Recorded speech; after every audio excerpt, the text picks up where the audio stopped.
How do you measure learning success? By courses completed or by real improvements to skill, productivity, and revenue? See, learning isn't about passive consumption. Learning is about doing. Docebo makes it easy to create, manage, and deliver learning to every audience across the entire skills journey. Your learners will adapt faster, get more done, and grow their skills, organization, and careers. Docebo. Never stop learning. Every thought you repeat is instruction. Every emotion you rehearse is reinforcement. Every story you tell yourself is structure. You're not stuck in your wiring. You're participating in it. 5 years from now, your 27-year-old self or your 54-year-old self will either look back and say, I drifted or I built this. Welcome to Paper Napkin Wisdom, where we share pearls of wisdom shared by some of the world's top entrepreneurs, leaders, and difference makers. Here's your host, Govind Jayaraman. Hi, I'm Govind Jayaraman, and this is Paper Napkin Wisdom, episode 344, and another in the Edge of the Napkin series. Here's where we take one powerful idea, sketch it on a napkin, and then stretch it until it changes the way we see ourselves. So if you're here for the first time, Paper Napkin Wisdom is really built around this simple idea. The best ideas in life and leadership can often be drawn on a napkin, and they often are. Simple, clear, and powerful enough to act on immediately. And today's idea is really just you can reprogram your brain. Not metaphorically and not motivationally, I mean mechanically. This is something that we can do. I was watching the Olympics and I saw an interview with Eileen Gu, the freestyle skier, who struck me in a lot of ways. I mean, she's this young woman, she's super dynamic, an American-Chinese woman who skis for China. And what struck me wasn't her excellence and the medals, because those are also really impressive. It was about how she talked about her mind. She spoke about the time she spends with herself and how intentional she is about all of it, about spending time in her own head and intentionally shaping the kind of person she wanted to become. And she said something that really stayed to me. She's becoming the kind of person her younger self would revere, be obsessed with. And that line hit me because that's available to all of us. And what if the most powerful growth strategy isn't really about chasing more, but about constantly, consciously becoming someone your current self would admire? In today's episode and conversation, we're going to explore how identity is built and how thought repetition wires belief, and how small daily decisions can reshape who you are at the neurological level. We'll walk through it using my Focus, Align, Act activation framework. First, you get radically clear on who you're becoming. Second, you align your internal dialogue with that identity. And third, you take small, consistent actions to prove it. But you have to believe it first. And here's the deeper teaser for today's episode. The version of you that admire the calm leader, the confident leader, the congruent leader, the leader who makes contribution to all the people around them, the disciplined leader, the decision maker, the generous, grounded human, that person is already alive inside you. You see them every day in the mirror. You just haven't learned how to recognize them yet. So grab a pen, grab a napkin, and let's step to the edge. Because your brain is always listening, and the real question becomes, what are you teaching it about who you really are? So let's dive in. Let me start here. Eileen Gu is now 22 years old. 5 years ago, she was 17, already competing at the highest level, already exceptional, already disciplined, already driven.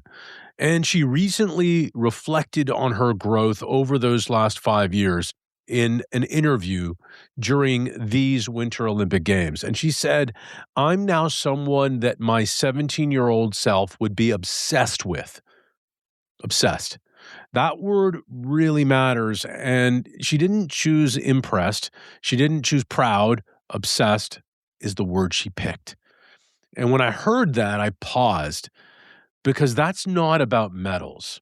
It's not about sponsorships. It's about identity. It's who she believes she is.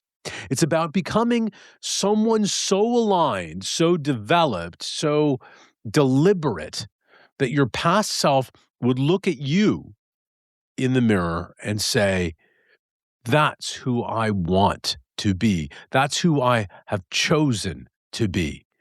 Now think about that. That's just 5 years. That's it. 5 years ago, who were you? 5 years ago, what were you thinking about? What were you worried about? 5 years ago, what did you think was impossible? 5 years ago, what version of you were you still trying to become? You are not the same person as you were 5 years ago. Your brain has already changed. It's already grown. Did you do that intentionally? Your identity has already shifted. Did it change by accident? Did it change by default? Or did you shape it quietly? Because here's the truth that most people just don't grasp. You can totally reprogram your brain. It's code. And it's not in a hype-driven way and not in a just toxic, just think positive kind of way, in a deliberate, structured, consistent way. Your brain is not granite. It's not carved in stone. It's responsive. It adapts. It wires around repetition. It builds around what you rehearse. People don't understand what neuroplasticity is. It means that what you repeat becomes stronger and stronger. Your mind shifts in that direction. And the person you are becoming 5 years from now, well, that is going to be built based on the thoughts you start to repeat today. So here's the hidden power of identity. Most people chase outcomes: revenue, fitness, recognition, security, approval, happiness. But outcomes are downstream. Identity is upstream. You don't get what you want. You get who you are. You get what your nervous system believes is normal for you. It pulls in based on the signal. You're a transmitter, and everything else responds to what you transmit. You get what your identity permits. So if you want to become someone that your current self would be obsessed with, you don't start with goals. You start with identity. So let's make this real. Close your eyes for a moment and imagine 5 years from now. And I want you to imagine it as if you're seeing it with your own eyes, as if you're seeing what you see, smelling what you smell, tasting what you taste, hearing what you hear, and feeling what you feel. You wake up. You feel grounded. You feel aligned. Not perfect, but solid. You walk into rooms with quiet confidence. You handle stress with composure. In fact, don't even feel the stress at all. You speak with clarity, and you make decisions without second-guessing yourself into paralysis. You take care of your health without drama or excuses. You manage money with intelligence and safety, so it's attracted to you. You lead people with steadiness and calm, confidence and congruence and contribution. You choose courage over comfort consistently. And if you met that version of you today, would you lean in? Would you want advice? Would you want to hear what that person has to say? Would you want mentorship? Would you respect them? And that's the person you're building. Or not. And here's the key. That person is not imaginary. They are an expanded expression of who you really are. Expanded expression of who you really are. You don't need to become someone else. You need to amplify what is already strongest within you. So start with what you're proud of. Reprogramming your brain doesn't begin with tearing yourself down. It begins with acknowledging what is already true. What are you proud of? Your resilience, your creativity, your discipline, loyalty, your capacity to learn, your ability to endure. Hi, this is Joe from Vanta. In today's digital world, compliance regulations are changing constantly, and earning customer trust has never mattered more. Vanta helps companies get compliant fast and stay secure with the most advanced AI, automation, and continuous monitoring out there. So whether you're a startup going for your first SOC 2 or ISO 27001, or a growing enterprise managing vendor risk, Vanta makes it quick, easy, and scalable. And I'm not just saying that because I work here. Get started at vanta.com. Take those traits. Now ask, what would they look like if they were fully expressed? Resilience becomes steadiness. Creativity becomes innovation. Discipline becomes consistency. Loyalty becomes leadership. Endurance becomes composure under pressure. And your future identity is not a fantasy, it's an evolution. An evolution requires repetition. Your brain will believe what it repeats, and that's subtle and powerful. Your brain doesn't care whether your thoughts are repeated either in a helpful direction or a destructive direction. It wires them anyway. If you constantly say, I'm not good at this, I can't do it, I'm bad with money, I'm terrible at relationships, I always quit, I'm not lucky, your brain doesn't argue. It complies. It scans your environment for proof. It builds patterns around that belief. It reinforces behaviors that match the narrative. But if you say, I'm becoming more disciplined, I respond calmly, I'm learning to lead, I make thoughtful decisions, I'm lucky, people like me, I'm proud of me, I believe in myself, and I like myself just the way I am, and I love myself just the way I am. At first, those things may sound unfamiliar because your brain prefers familiarity, the repetitions of the negative. But the repetition creates familiarity in the new direction, and familiarity creates comfort, and comfort creates identity, and identity creates behavior, behavior creates results, and that's structure. It's mechanical. It's how you reprogram your brain. So let's stick with that 5-year term for a little while, because 5 years is not a fantasy horizon. It's just out there, just a little bit out there. 5 years is concrete. 5 years ago, what did you believe about yourself? What did you fear? What did you avoid? What did you think was beyond your capacity? Now notice you have changed, you have grown, you have evolved, and your brain is already wired in a whole new direction. The difference is between drifting and designing is intention. So most people drift into their identity. They allow stress to shape them. They allow criticism to shape them. They allow fear to shape them. They allow comfort to shape them. But what if you shaped yourself? What if you decided 5 years from now, I will be someone my current self would be obsessed with? I saw a really great quote with Morgan Freeman recently, and he was on Jimmy Fallon's show. And he was talking to Jimmy Fallon, and Jimmy Fallon asked him, hey, I heard you got some great advice from Clint Eastwood. And he said, yeah, I did. He goes, what was that advice? He said, don't let the old man in. Sit with that. 5 years from now, I will be someone that my current self will be obsessed with. Not because I've collected more trophies, but because I became more grounded, more disciplined, more emotionally intelligent, more decisive, more generous, more calm, more aligned. So my internal dialogue is not background noise. It's instruction. When something goes wrong, what do we say to ourselves? When someone challenges us, what do we say internally? When you fail or learn, what narrative do you rehearse? Do you want to become someone your past self would admire? And if you want that, you must align your internal conversation with that identity. And that alignment means when a deal falls through, you say, this is feedback. We just got a little smarter. When you feel fear, you say, I can handle this. I'm learning. When you feel overwhelmed, you say one step at a time. When you feel doubt, you say, I'm learning. You're not denying emotion, you're directing the interpretation in a way that works for you. And your brain builds identity around that interpretation. Two people can experience the same things. One would see it as a setback, one wires limitation, and the other wires learning and feedback and growth, the event is neutral. The interpretation is wiring. That's the coding. So borrow your perspective from the future.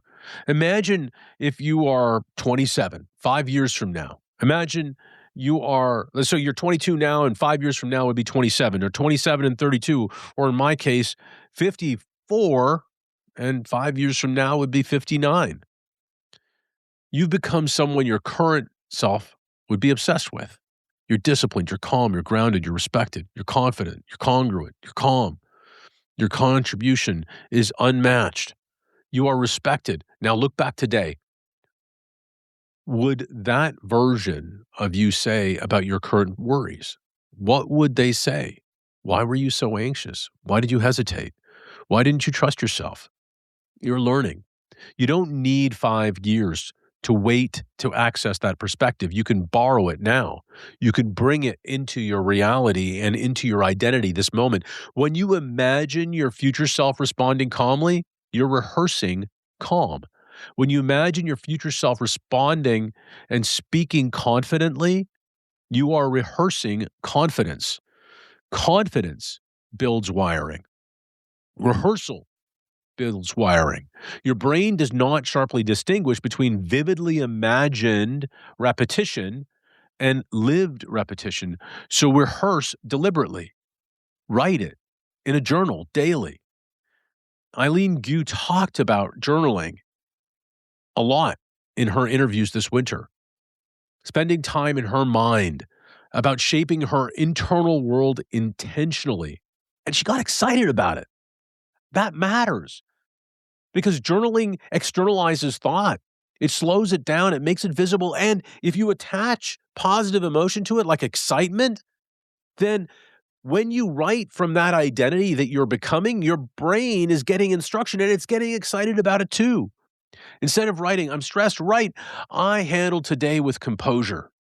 Instead of writing, I failed, write, I learned. Instead of writing, I'm not ready, write, I'm preparing. You're not lying to yourself. You're directing your growth in a direction that serves you. So small votes build this identity, and reprogramming isn't dramatic. It's not a magic wand. It doesn't happen like that. It's repetitive. It's small. It's daily. You don't rewire by making one giant decision. You rewire by casting small votes every day. Wake up when you said you did or would.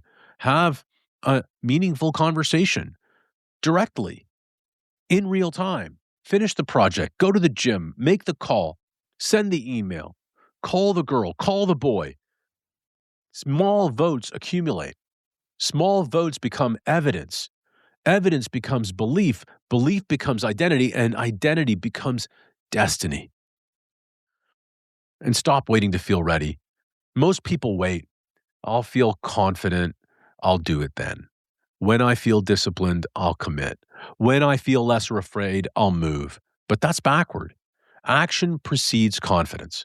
Repetition precedes discipline. Exposure precedes courage. Your brain updates its model of you based on what you repeatedly do and think, not what you hope, not what you intend, what you do. So act as the person you are becoming before you fully believe it. Belief before evidence. So there was once a time when I thought the transformation required force. And I did this a lot. If results weren't coming, I just pushed harder. I worked longer. I injected more of myself into conversations. I tried to control more. I forced momentum, forced outcomes. And when that didn't work, I blamed myself. I really beat myself up over everything. That if I were more, I could have just done this. But pushing is not the same as programming. Force is not the same as focus. Over effort is not the same as alignment. Real shift happened when I asked myself who I am becoming, not why isn't this working? When my identity became the primary question, outcomes became secondary. And strangely, outcomes automatically improved because I was no longer reacting. I was shaping. I was becoming who I really am. And my brain was listening. And your brain is too. Every thought you repeat is instruction. Every emotion you rehearse is reinforcement. Every story you tell yourself is structure. You're not stuck in your wiring. You're participating in it. 5 years from now, your 27-year-old self or your 54-year-old self will either look back and say, I drifted or I built this. And building doesn't require perfection. It just requires repetition. Start somewhere. Make it bad, make it better. It requires focus. It requires alignment, and it requires action. Focus on what you want. Put yourself in a 3D movie where you see the things that you see with your own eyes. You hear them, you feel them, you smell them, you taste them. Feel that version of yourself. Then bring yourself back in the present moment, bringing those feelings, those emotions, those strengths back into the present moment. Look yourself in your mirror every single day. Write in your journal every single day, I love myself. I like myself. I believe in myself and what I am doing just the way I am. And then act 100%, all in, and release the outcome. So here's my final question for you.